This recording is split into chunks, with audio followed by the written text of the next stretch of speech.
Nigeria, by extension Africa, battles a growing youthful population and with little or no meaningful engagement leaves a ticking time bomb on our hands. We are a blessed continent with great wealth, both in people and material. Our focus on ways remains driving conversations that affects us all.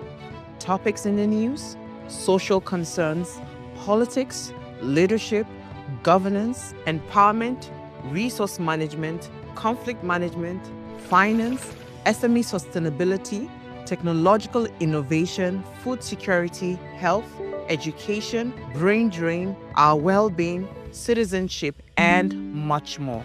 Our goal is to continuously drive these conversations, keep them burning at the table to effect a positive change, both for our nation and continent. Ways, what are you saying, has a secret ingredient that completes the conversation every single episode, and that ingredient is you. Our past conversations shaped our yesterday. To shape our tomorrow, we must keep talking. So, I want to hear you. Be a part of our live conversations Mondays through Fridays. And let's all have our say.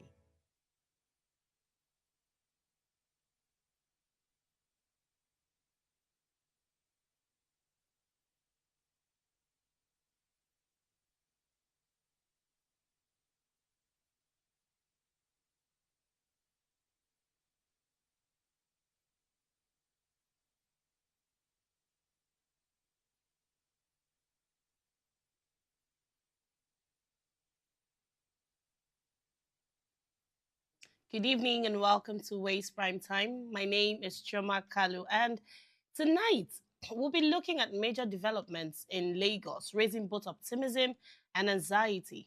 Now, the Lagos state government had announced yesterday, or 2 days ago rather, announced an 8 month rehabilitation of Lekki-Ajah corridor, a route widely regarded as one of the busiest and most economically crucial in the state.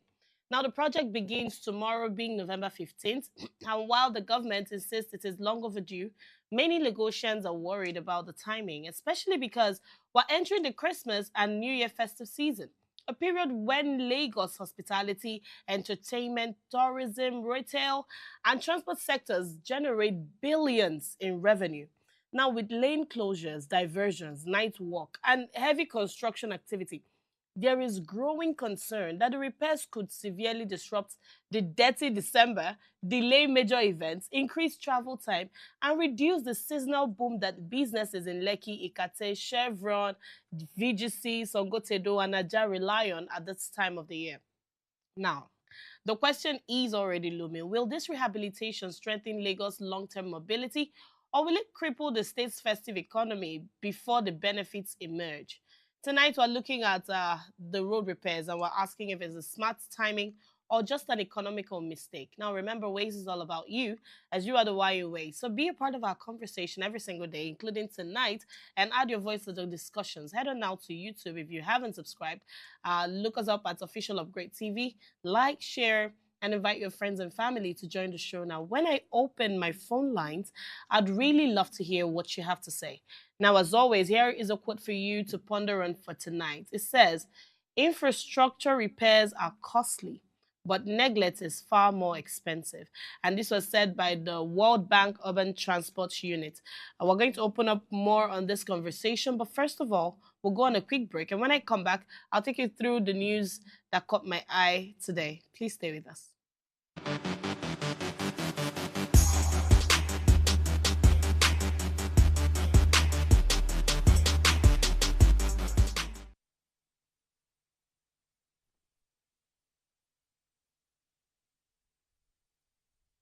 You're still watching Ways. First of all, like I said, before we dive into our conversation of interest, these are the news stories that caught my attention today. And the first one says, FG's fresh 1.15 trillion naira loan exposes Tinubu's debt addition. And this was said by ADC, the African Democratic Congress. Now, the story says the African Democratic Congress has condemned the fresh request for 1.15 trillion naira in domestic borrowing. accusing President Bola Tinubu of policy inconsistency and fiscal recklessness. Bolaji Abdullahi, the party's national publicity secretary, in a statement noted that despite President Tinubu's public claim that Nigeria had met its non-oil revenue targets, reportedly 20.59 trillion by August 2025, the administration continues to deepen the country's debt crisis. Now, citing a report that Nigeria's total public debt could rise to 193 trillion naira if all of Tinubu's 2025 loan requests are approved, the ADC said the government was borrowing against its own words and failing to deliver meaningful relief to Nigerians still burdened by inflation and rising living costs. Now, the party described the Tinubu's administration increasing appetite for loans as worrisome, adding that the government has nothing to show for the loans it has collected. As recently reported, they said, if all the president's loan requests, if all the president's loan requests for 2025 are approved and disbursed, Nigeria's total public debt could increase by 40.61 trillion naira, bringing the national debt stock to a staggering 193 trillion. He continued by saying this projection, based on verified figures from the Debt Management Office, reveals that as of June, 30th of June 2025, Nigeria's debt already stood at 152.4 trillion naira, with 80.55 trillion naira in domestic debt and 71.85 trillion naira in external liabilities. Let it be clearly stated, this is reckless debt accumulation wrapped in propaganda. That was what the ADC said. Now, the party also wondered why a government that claims to have hit record-breaking revenue should still be borrowing. This was part of what I said yesterday. This borrowing is getting really scary. This country, we're diving down deep into debt because I don't get it. And like this party rightly stated, we need to also have something to show for the loans we're collecting, right? Look at how much we spent on the Port Harcourt refinery. Until today, as we speak, that refinery is not functional. Meaning we're just flushing down money down the drains. We can't be doing that. And then we still have the effrontery to still be borrowing more. And then moving on to the Senate, yesterday I said they keep claiming that they're not rubber stamped, but you're not showing us anything contrary to that. Because for everything that comes on your table, all you do is approve. There's no scrutiny, there's nothing. Tell me why you're approving that loan. 1.15 trillion naira is not a joke. That's a lot of money, right?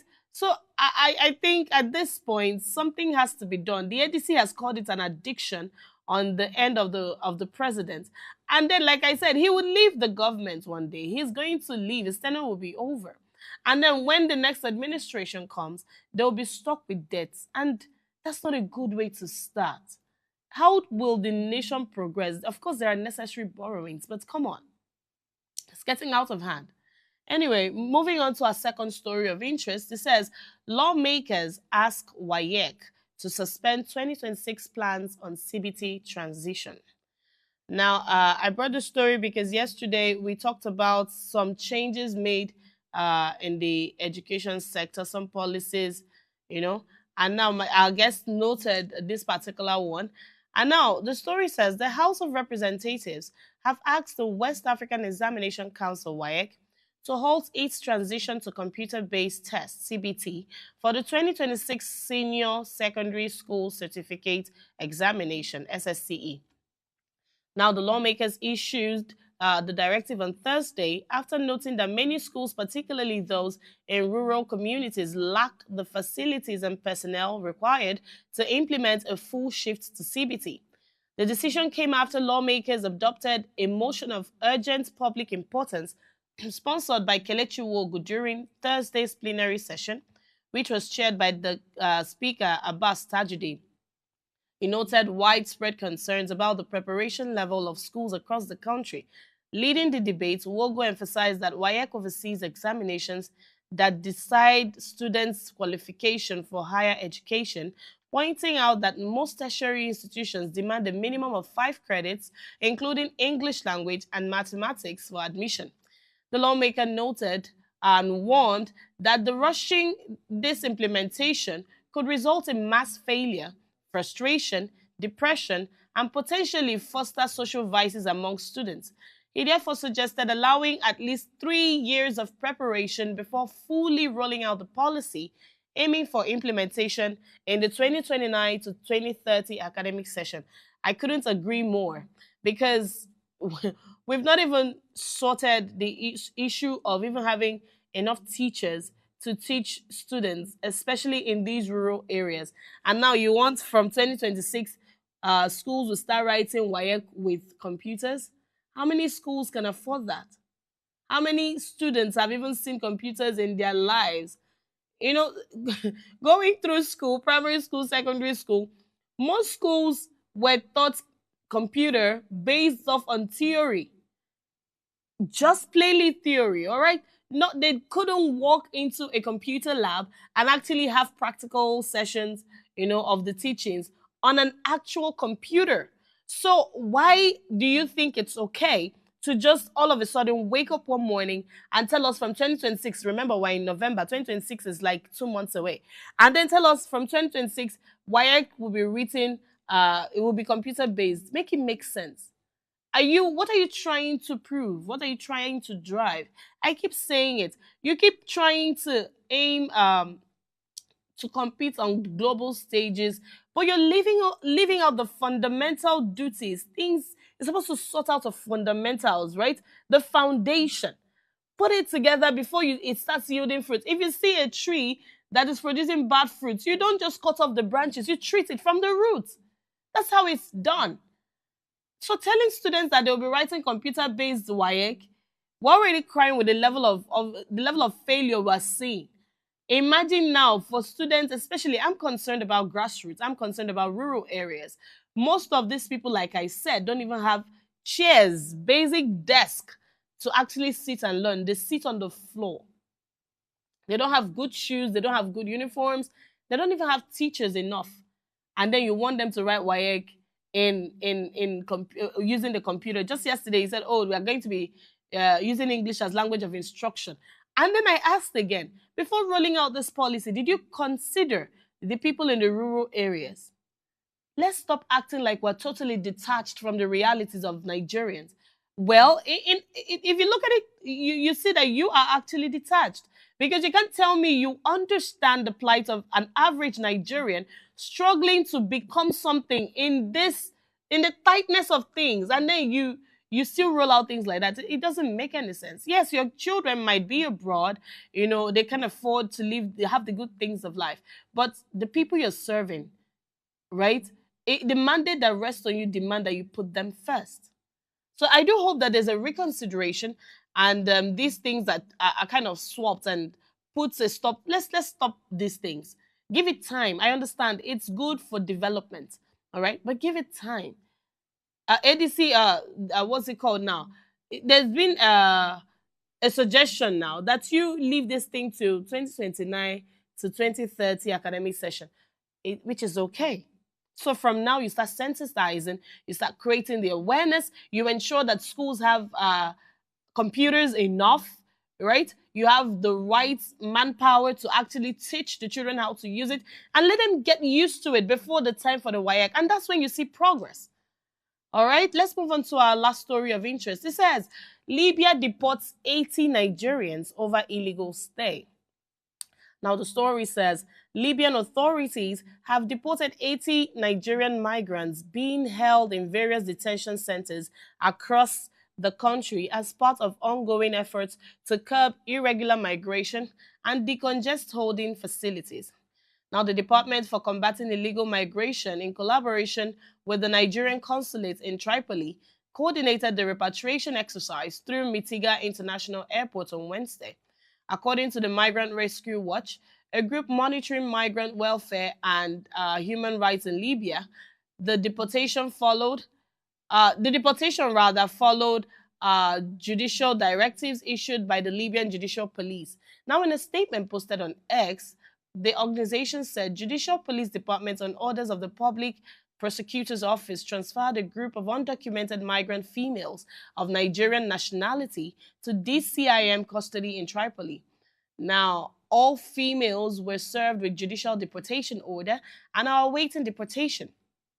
This development comes amid renewed efforts by Libyan authorities in partnership with diplomatic missions to regulate the presence of undocumented migrants and address concerns over overcrowding and human rights conditions in detention facilities. Well, I think the Libyan authorities are in their rights to do this. In fact, I commend them for doing that.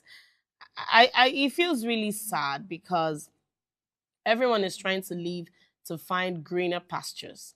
I understand it, but why not do it legally?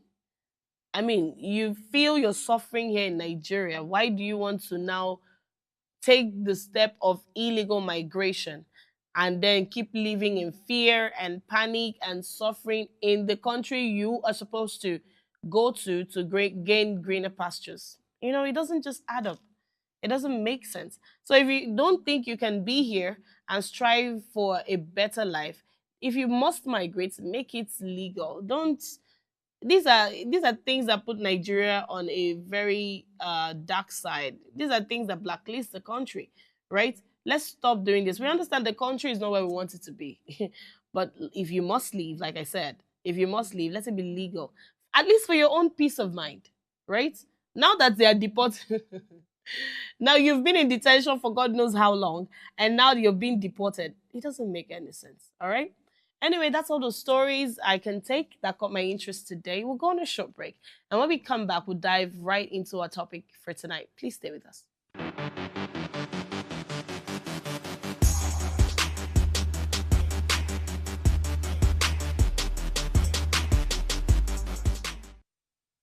Tell us you're a Nigerian without saying a word. Energy security is one of the most pressing issues for many developing countries like Nigeria. And if there's going to be any meaningful progress, addressing our energy issues is non-negotiable. I know you see light for my house. Make them do something. Band A is expensive. I literally have to turn off all my appliances just to reduce costs. We need light. Introducing the Energy Outlook, your go-to show for everything energy. Every week, we'll bring you the latest insights, innovation, and in-depth analysis of Nigeria's energy sector. From policy discussions to regulatory insights, we will analyze the key decisions influencing growth and sustainability in the energy sector. We'll bring you the human stories behind the headlines, giving you a personal perspective on the broader energy challenges. Join me every Friday at 6 p.m. for the Energy Outlook, your guide to the future of energy, where energy means business.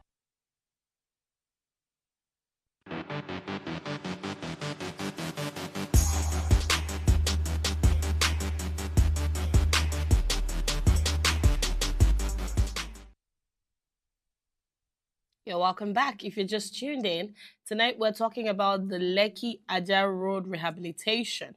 And we're asking, is this the smartest timing the government can actually come up with? Or is this an economic mistake? Let's hear what you have to say. Remember, you can join the conversation by sending an SMS or WhatsApp to 0818-038-4663.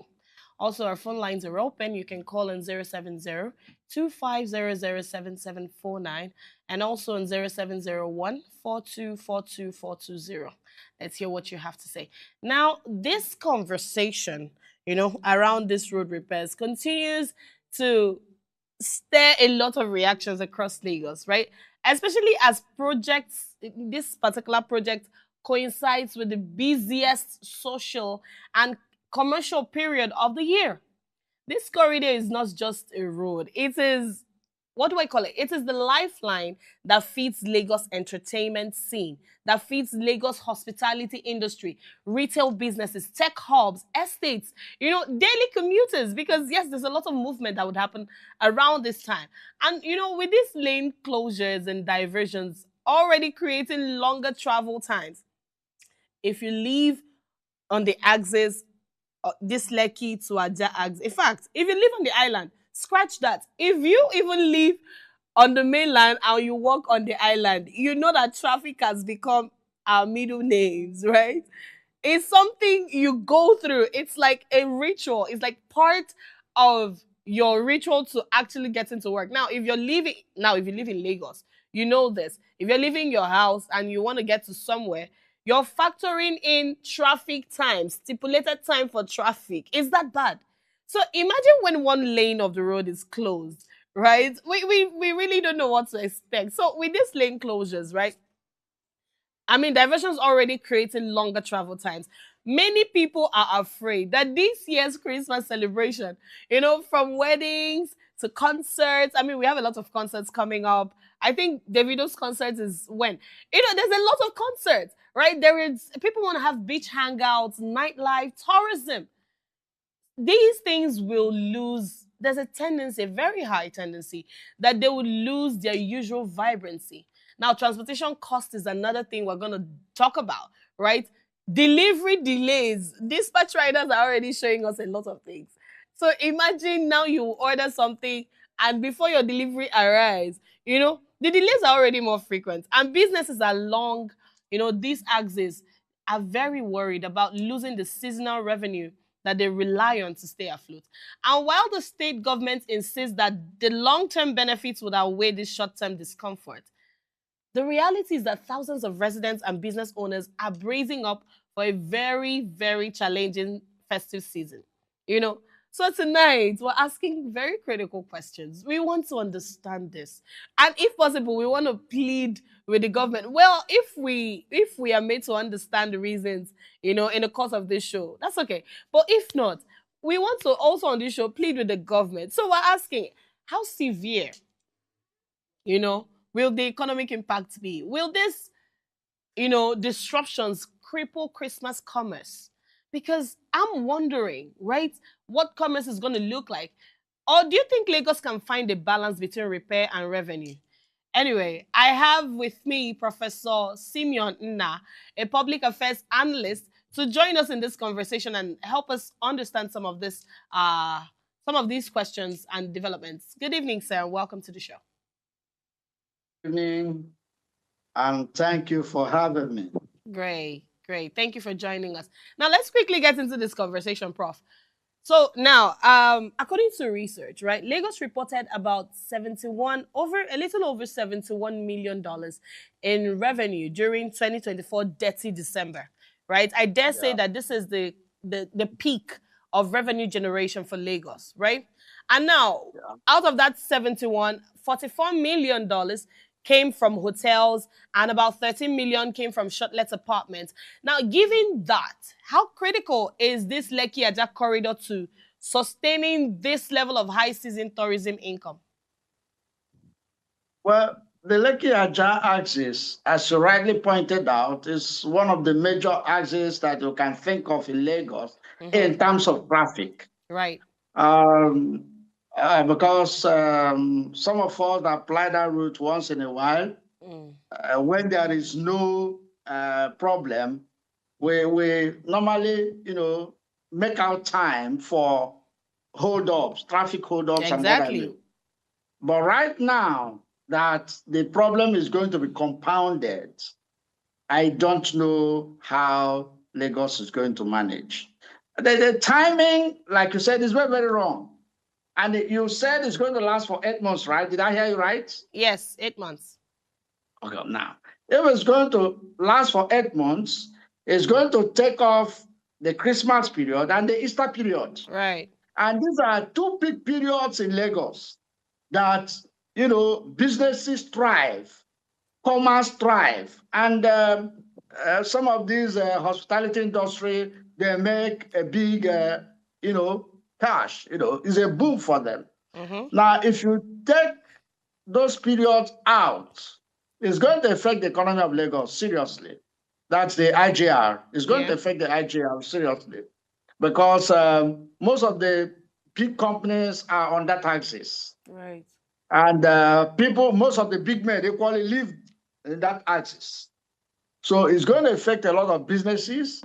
The only thing is that, well, people are going to be doing some of their transactions online because you can start a journey and you will not end it at the end of the day. So you'll be missing so many appointments. So most engagements now will be done online. That's the only way out, because the route is going to cause a lot of havoc. One would have expected that the government would have chosen a time that is not peak period for business and peak period for holidays, for such things to be done. And in Senate lands, what government do is that most of these things are done in the nights so that people can move freely in the daytime. However, the security situation in the country is another problem. So when you advise that, government will come out to tell you that the security challenges will not allow that to happen, as if it's you and I that will secure the Exactly. state. The Constitution says that the primary job of government is to secure the lives and properties of the citizens. So if they come up with that issue, are they telling me that I'm supposed to secure myself and pay taxes? So at the end of the day, it's neither here nor there. Without the security situation, what some of us would have advocated is that these engineers should work more in the night, so that in the daytime people can make their trips and get home on time or get to their various offices on time. Some people live in the mainland and work in that axis. Yeah. So at the end of the day, you see people getting to the office by 10 or 11. However, I know that what is going to happen, because I've seen it happen in Lagos before, is that people that work in that axis are from the mainland will go to work on Monday and will not get back home until Friday. Right. So they take their change dress. In the morning, they just go to the bath and take their bath and change clothes and report to the office. That's the only way out. Because if you are moving from mainland to that axis in the morning, because a lot of people come to work in that axis from the mainland, it's not going to work this time around, except you want to get to the office by 10, 11, 12. I mean, it's really a sad one, Prof. But let's talk about transportation costs. Yeah. Especially regarding, especially with this road work that is about to start, right? What are we expecting? Of course, we know that there's going to be some sort of increment, but what are we expecting? Especially now, not just the transportation cost, also the pricing of these hotels, the costing that event organizers would give, the shortlet, everything, right? Potentially. Don't you think it will hurt the margins and by extension, the state's IGR, especially from tourism? Yeah, I said it earlier succinctly that the state IGR will be drastically affected. Right. And those shortlets are more in that axis than in the mainland. You will agree with me. We have fewer shortlets, maybe in Ikeja, areas like Ikeja, and many of those shortlets are in that axis. So, and because of the transport costs and the difficulty in assessing the area this period, some of them that are economic-wise might reduce their charges. However, remember that this is Christmas period. Yeah. Christmas period is a period where prices of things skyrocket just for people to make quick cash. And the transporters themselves cash in on the rush this period to make brisk business. Now, if you add the traffic congestion with the cost of transportation during the Xmas period, you'll discover that the commuters this period will be praying through their nose. I know. And that's why I said earlier that people that are in the island working in that axis might be going to office on Monday and they will not return until Friday. Because I know it happens in Lagos a lot. So, and this time around, they are going to be compelled to do that. Because if you don't want to do that, it means you don't want to work. And maybe some organizations might decide to, what do you call it now? Share the work hours. Or some people will work on Monday, Tuesday, others will work Wednesday, Thursday, and so that the transport costs will be minimized. That is organizations that have conscience. But for private businesses that don't have conscience, they will tell you have to manage, no matter the way you do it. Even if you are take-home pay, takes you to the bus stop and leaves you there. That's your business. Okay. Okay, but then again, Prof, what does this show or say about the Lagos State government priority setting? You know, what does it say about their, consideration culture? When people get into government, not Lagos alone, now we have seen it play out. Now, when people get into government, they forget where they are coming from. And people will be saying that their advisors are not telling them the right thing. And the question I normally ask, where were they before they got into those offices? Didn't they know some of these things before they got there? Don't they listen to news?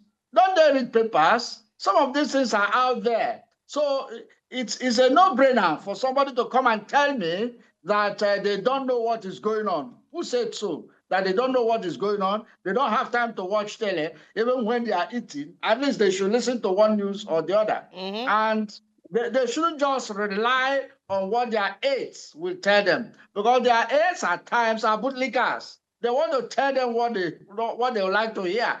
Because if you are telling them what they don't want to hear, they will not be happy with you. So what they will always do is to tell them what they want to hear. Everything is okay, the economy is booming, and people are happy with the administration when people are gnashing their teeth.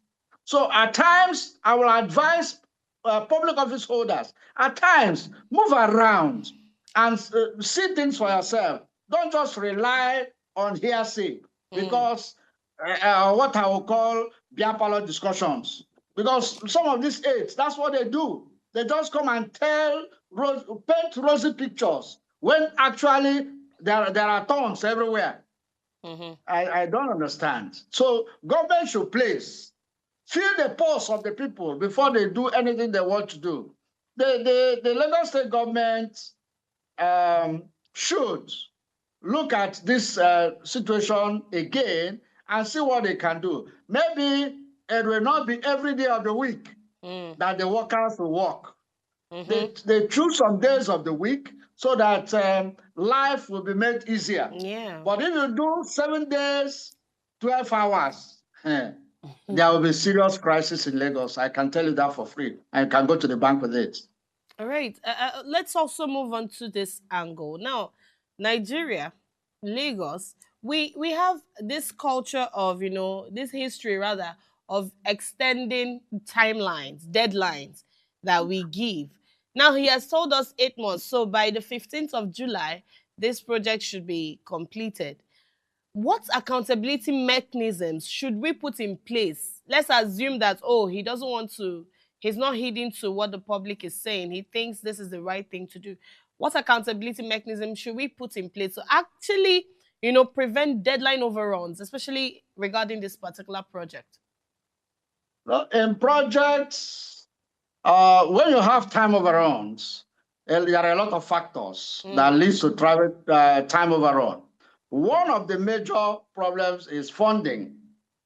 Now, there are milestones, and government and the contractor should agree on those milestones, that when we get to this percentage of the project, this amount will be given. Right. Now, in those days, you do variation after some time, but a recent project management projects, it's advisable for you to impute your inflation costs in the project so that you will not come back and say there are variations and what have you. Because these are the things that cause delay. For instance, you start a project and let me use a particular, the cement, which is common. You are buying at the cost of 10,000. I'm using a hypothetical figure now. That's not the price in the market. Now, by the time you get halfway, the price has increased to 15,000. You know that the cost of that project will be higher than what you budgeted. So in so doing, you'll see some people abandoning their projects because they cannot finish with the money they asked for. Now, there are equally some contractors that once they get that money, they start buying cars and start living a seditious living without going into the project proper. So what if you want that project to end at the right time and there will not be time overrun or cost overrun? What the government should do is there will be strict monitoring, and those milestones will be followed.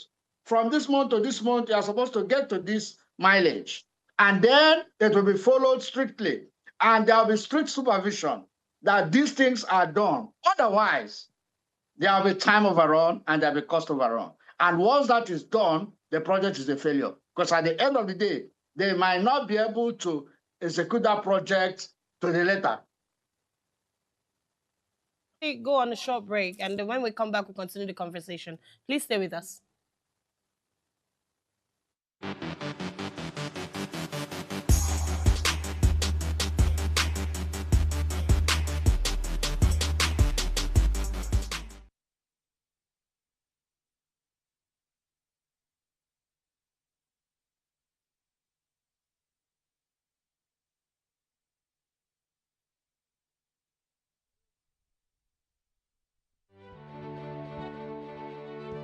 Nigeria, by extension Africa, battles a growing youthful population, and with little or no meaningful engagement, lives a ticking time bomb on our hands. We are a blessed continent with great wealth, both in people and material. Our focus on ways remains driving conversations that affects us all. Topics in the news, social concerns, politics, leadership, governance, empowerment, resource management, conflict management, finance, SME sustainability, technological innovation, food security, health, education, brain drain, our well-being, citizenship, and much more. Our goal is to continuously drive these conversations, keep them burning at the table to effect a positive change, both for our nation and continent. Ways, what are you saying, has a secret ingredient that completes the conversation every single episode, and that ingredient is you. Our past conversations shaped our yesterday. To shape our tomorrow, we must keep talking. So, I want to hear you. Be a part of our live conversations Mondays through Fridays. And let's all have our say.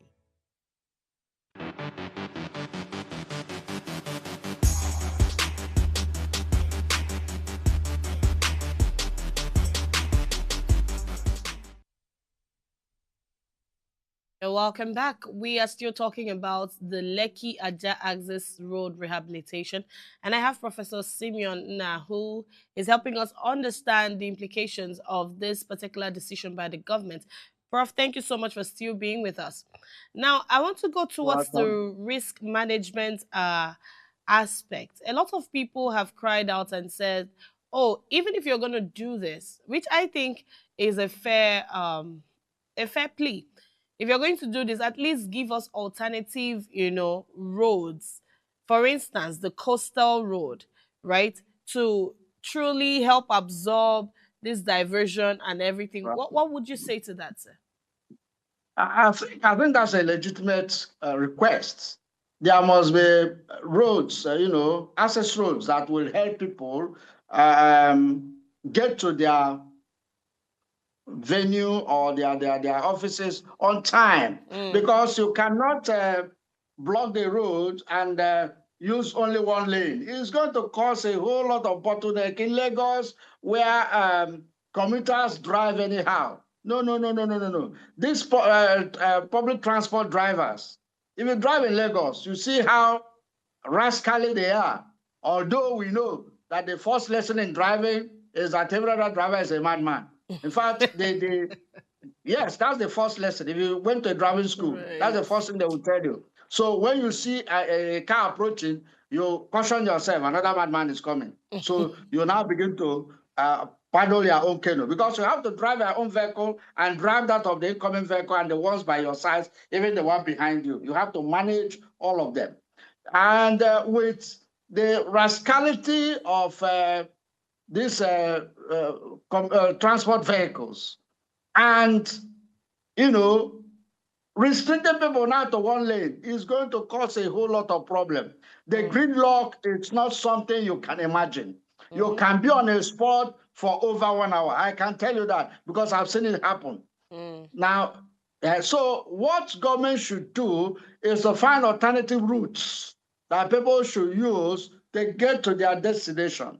And if the coastal lines are okay for people to use now, those roads could be open for people to use for the meantime. And like I said earlier, they could equally mention some days of the week that the workers will not occupy the road. Right. So that, but however, that might not be very visible because if you do it that way, they might damage the area that has already been done. So that's why that will not be a good option. It might not be a good option. So the only option here is that the government should find alternative routes that people should use to, assess wherever they are going to, and ensure that people, the workers themselves, the engineers that are working on that road will follow all the timelines and finish as scheduled. Otherwise, they will create more problems for the economy. Let's come to the area of real estate, right? Some of the real estate analysts, of course, they've predicted a temporary slowdown in demand, of course. But now, how might this affect developers and investors in the short term? What are we expecting to see, especially when it comes to investor confidence? What are we expecting in this short period of time? No, this period, people are not going to be making demands for houses in that area. However, the ones that have already made part payments, we have no choice than to complete whatever cost that is left. But for new clients, this period is not a very good period for the business owners. But it might be a very good period for people that want to acquire property there, because if you have a good bargaining power, you can use that bargaining power to get a cheaper place. Because you are going to put it on the ground that, look, people are no longer coming to these areas because of the roads, the traffic on the roads. So that might be a point for somebody who wants to acquire a property in that area to get it at a cheaper rate. Recall that one of the things that increased cost of housing in Lagos in other cities is good road network, electricity, and water. Once you have these things in place, then the cost of buildings in that area go up. I recall when, during the time of Ambode, when he opened the hinterlands, the Baga area and what have you of Lagos in the Alimosho, you now discover that land that were going for 1-2 million just jumped up to 15-20 million because they now have good access roads and they now have electricity. So these are the things that help. But when the road now is not passable, you can spend the whole day on the road without getting to your destination. In fact, some people make a U-turn because when they get to a point and they cannot continue, and they see that it's easier to make a U-turn and go back, some will make a U-turn and go back. So it's going to affect the real estate business for the business owners. But for people who want to acquire houses during this period, if they have negotiating powers, this is the right time for them to do that because they're going to get it cheaper. Yes. But finally, Prof, before I let you go, what incentives do you think the government can put in place right now to help cushion the adverse effects this is going to be having on both commuters, residents, businesses in this axis? That is a tough order. I don't know what incentive government can give you because if it's where things are done properly, because if it's somewhere like UK or some other countries in Europe, now what people will do now is to abandon their vehicles and use government vehicle. But you know that in those areas, there's no way they can shut down a road for that for that period. It's not possible. It's not possible because they are not thinking of road infrastructure now in their clan. It's only in Africa that we're still using that as electoral campaign tools. They've gone past that level. However, the only incentive they would have given is to ask people to use government buses. So government will deploy more buses to that axis, and now people will, the blue buses are okay, anybody can use it. Because although some of them are going bad now, when they came initially, there were they were air conditioned and a lot of things, you know, involved. So government could tell people to abandon their vehicles and use the government buses. And if they are doing that, they must ensure that there are enough buses to ply that route. So that a lot of people... But can these... Yeah, I was going to ask. These buses, they are good, of course, good alternatives. But look at the population of Lagosians. See how much people we have in Lagos. Do we have that that number? Sorry. Yes. Yeah. Do we have that number of buses? I can barely count how many BRT buses I've seen, you know, ever since I started living here, right? And then we still have a lot of people trooping. And then also, I think a lot of people embrace these regular yellow buses because they seem faster, especially for those that have timelines to get to work and all of that. So how is that supposed to work now? Now, you see, that's what we say, that before you do some of those things, there must be proper planning. There must be proper planning. I think government is not doing enough. Government is not doing enough. Because if government is actually doing enough, what should happen is that these buses would have been in place before now. And if the buses in place before now, government would have gone ahead to tell people that, look, you can use the blue buses and I'll go to the places you want to go. See, in UK that I know too well, those buses have time they come and they have time they get to their destination. And once that time, you see the bus in front of you and you join. So if we want to do such, we can achieve that in this country. We can if we want to do that. And they say the number of people that are, you know, in Lagos.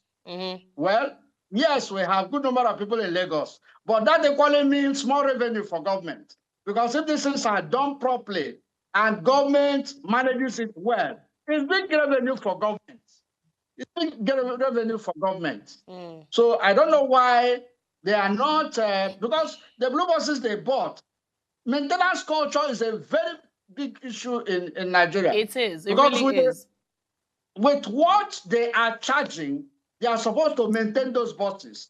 And recall that they cannot talk of theft because you buy cards and those things, that the money go direct to government. So they are actually making enough money to maintain those buses. So getting additional buses will not be an issue. But in this part of the world, I don't know what happens to us, that we are not doing the right thing and we're not doing things right. Anyway, this is where we draw the curtains tonight. Thank you so much, Prof, for adding your quota to this conversation. We really, really do hope that the government would have a change of heart, or better still, give us alternative routes to ply during this 8 months, because if not, it's going to be really tough, like you said. And we also plead with employers of labor, right? Companies in this axis, you know, to embrace hybrid work. If not, a lot of people would suffer. You know, that you're going to have to lay off a lot of people too, because it's in conditions like this, you really can't help yourself. All right. Thank you so much, Prof, again, and do have a lovely weekend. Now, we've seen that tonight's conversation highlights a delicate balance, right? Lagos, yes, we need the repairs, but the timing risks undermining the heartbeat of its seasonal economy. Christmas in Lagos is more than a celebration. I can tell you for a fact, you can take it to the bank, Lagos has the best, you know, Christmas anywhere. right? Because there's a lot. People virtually come from foreign countries to experience Lagos Christmas. So it's beyond celebration. It's commerce, it's money, it's tourism, it's employment. It's the peak revenue window for countless small businesses, for entertainers, hoteliers, restaurants, event planners, name it, even transport operators now. Now, so as the state embarks on this rather important project, we demand transparency, we demand speed. Communication and alternative routes management must be taken seriously, because if the disruptions deepen, the economic consequences could extend far beyond festivities and linger well into the new year. So we really need to find a balance to these things. Let there be a lot of incentives to mitigate, cushion the effects, the implications this is going to have. Because, to be very honest, it's going to take a toll on the entire populace here in Lagos. Anyway, that's all we can take for tonight. Before we go, remember to subscribe to our YouTube channel at Official Upgrade TV. Drop a comment, like, share, follow us all across our social media platforms. And if you missed our quote earlier, here it is. It says, infrastructure repairs are costly, but neglect is far more expensive. And this was said by World Bank Urban Transport Unit. My name is Choma Kalu, and this has been Waste Prime Time. Do have a good night, and I'll see you next week. Bye-bye.